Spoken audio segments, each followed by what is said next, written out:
श्री स्वामी समर्थ मित्रांनो, एकदा भगवान इंद्राने गुरु बृहस्पतींचा अनादर केल्यावर त्यांची सर्व दैव शक्ती आणि त्यांचे राज्य गमावले.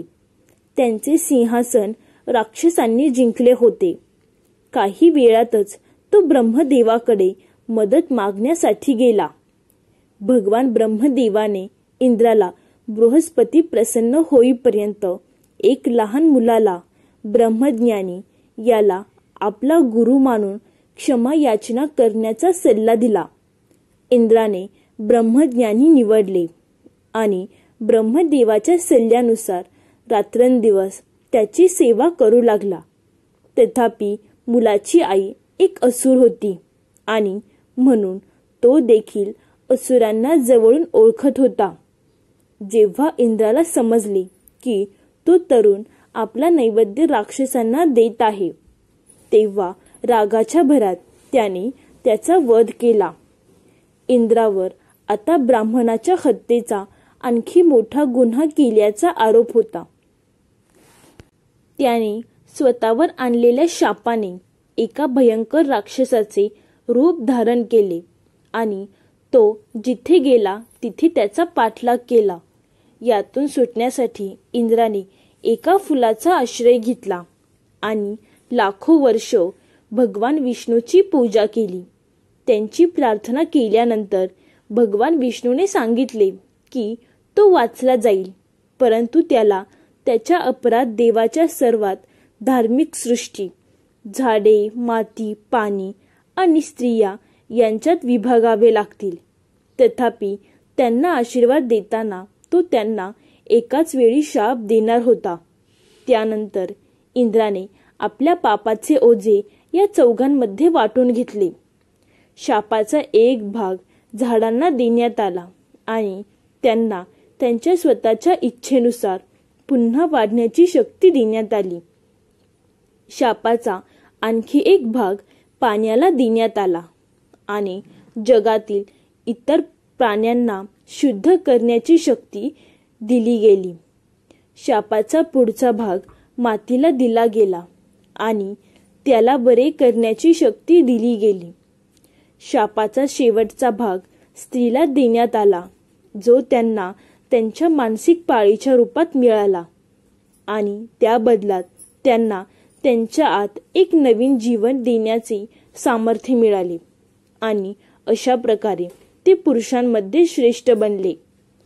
पौराणिक कथेनुसार भगवान इंद्र स्त्रियांकडे गेले आणि त्यांना मानसिक पश्चातापाच्या मानसिक चक्राद्वारे आपल्या पापाचे वजन सहन करण्याची विनंती केली, म्हणजे मानसिक पाळी. मानसिक पाळी येण्याची क्षमता ही शाश्वत शिक्षेचा एक प्रकार होता, जी स्त्रियांना इंद्रावर उपकार केल्याच्या बदल्यात आणि दर महिन्याला त्यांच्या रक्ताने त्यांचे पाप धुवून काढण्यात आले. पुरातन काळातील गोष्ट आहे. रायपूर नगरात एक ब्राह्मण राहत होता.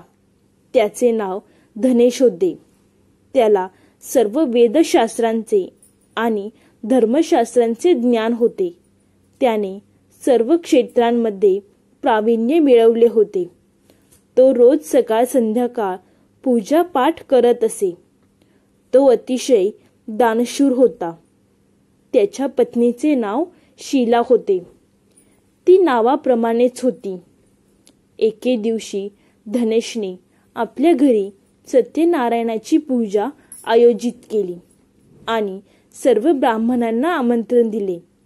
त्याने तिथे राहणाऱ्या सर्व लोकांना पूजा आणि भोजनासाठी पाठवले. त्यानंतर पूजेच्या दिवशी सर्व ब्राह्मण त्यांच्या घरी आले. धनेशने सर्व ब्राह्मणांना विधीपूर्वक पूजा करून त्यांचा सन्मान केला. मग त्याने सर्व ब्राह्मणांना घरात बोलावून सुंदर आसनावर बसवले. ब्राह्मणांना भोजन दिल्यावरती त्याने भगवंताचे स्मरण केले आणि सर्वांना वस्त्र इत्यादी दान करून निरोप दिला. त्या सर्व ब्राह्मणांनी धनेशला आशीर्वाद दिला आणि तेथून निघून गेले. त्यानंतर त्याने आपले कुटुंब आणि मित्र तसेच अनेक दिवस भुकेलेल्या लोकांना जेवण दिले. अशा रीतीने सगळ्यांना जेवण करून पूजा आटपून जेव्हा ब्राह्मण आपल्या घराच्या दारासमोर उभा राहिला तेव्हा त्याला एक कुत्री आणि एक बैल आपल्या घरासमोर बोलत असलेले दिसले. जेव्हा धनेशने कुत्री आणि बैलाची संपूर्ण कथा ऐकली तेव्हा त्याला खूप आश्चर्य वाटले की ती कुत्री आणि बैल त्याचे आईवडील होते, जे मागील जन्माच्या पापामुळे या जन्मात कुत्री आणि बैल बनले होते. ती कुत्री बैलाला सांगत होती की हे परमेश्वरा, आज आपल्या मुलाच्या घरी ब्राह्मणांच्या जेवणासाठी ठेवलेले दूध होते. काल त्या दुधाच्या भांड्यात एका सापाने तोंड घातले होते आणि त्यात विष निर्माण झाले होते. हे पाहून मला खूप काळजी वाटू लागली. त्या दुधापासून त्या पूजेसाठी अन्न तयार झाले तर सगळ्यांना विष बाधा होईल. म्हणूनच मी त्या भांड्यातले दूध ढकलून पाडून टाकले. जेव्हा सुनेची नजर माझ्यावर पडली तेव्हा तिने मला बेदम मारहाण केली. त्यामुळे माझ्या शरीराला वेदना झाल्या. मला खूप वेदना होत आहेत, म्हणूनच मी दुःखी आहे. मला हे दुःख सहन होत नाही. कुत्रीचे बोलणे ऐकून बैल खूप दुःखी झाला आणि तो म्हणू लागला, मी तर त्याचा बाप होतो. आज या ब्राह्मणाचे सर्व लोकांना जेवण दिले, पण त्याने माझ्या समोर गवतही ठेवले नाही आणि मला प्यायला पाणीही दिले नाही. या कारणामुळे मी खूप दुःखी झालो आहे. हे दोघे खरं तर माझे आईवडील आहेत, जे प्राण्यांच्या रूपात माझ्या घरी आहेत. या दोघांना कोणत्या कारणास्तव अशा प्रकारचे शरीर मिळाले.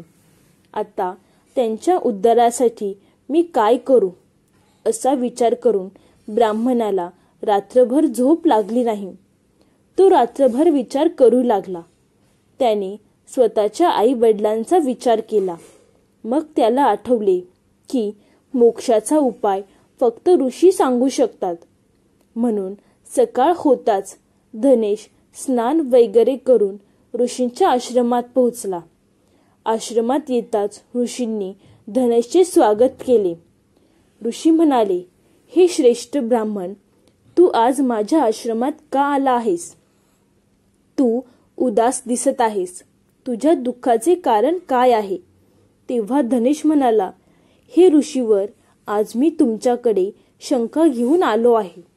कृपया फक्त तुम्हीच मला या दुःखातून बाहेर काढू शकता. मी अत्यंत दुःखी झालो आहे. ऋषी म्हणाले, हे ब्राह्मण, दुःखी होऊ नकोस.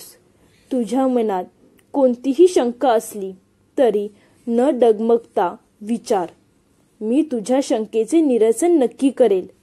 मग धनेश म्हणाला, हे ऋषीवर, काल माझ्या घरी सत्यनारायणाची पूजा ठेवली होती आणि अनेक ब्राह्मण आणि भुकेलेल्या लोकांना मी अन्न दिले.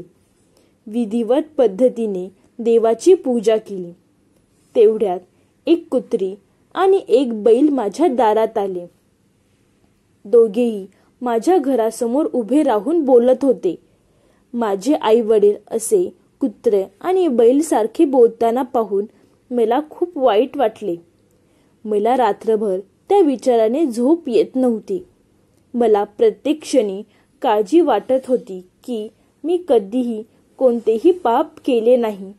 नेहमीच धार्मिक कार्य केले. माझ्या आईवडिलांना असा त्रास का सहन करावा लागतो? म्हणून मी आज तुमच्याकडे आलो आहे. कृपया तुमच्या योग्य सामर्थ्याने उत्तर शोधा आणि मला सांगा की माझ्या आईवडिलांची अशी दुर्दशा का झाली आणि त्यांच्या उद्धारासाठी मी कोणती कृती करावी. तेव्हा गुरु ध्यान करून ब्राह्मणाला आईवडिलांच्या मागील जन्माचे कर्म पाहतात आणि धनेशला म्हणू लागतात, हे ब्राह्मण, तुमच्या आईवडिलांनी मागच्या जन्मास एक गंभीर पाप केले आहे. या पापामुळे त्यांची आज अशी अवस्था झाली आहे. धनेश विचारतो, हे गुरुदेव, कोणत्या पापामुळे माझ्या आईवडिलांची अशी दुर्दशा झाली आहे? आपण मला सांगावे. तेव्हा ऋषी सांगतात, हे ब्राह्मण, लक्षपूर्वक ऐक. हा बैल जो तुझे वडील आहेत ते मागील जन्मात एका नगराचे ब्राह्मण होते.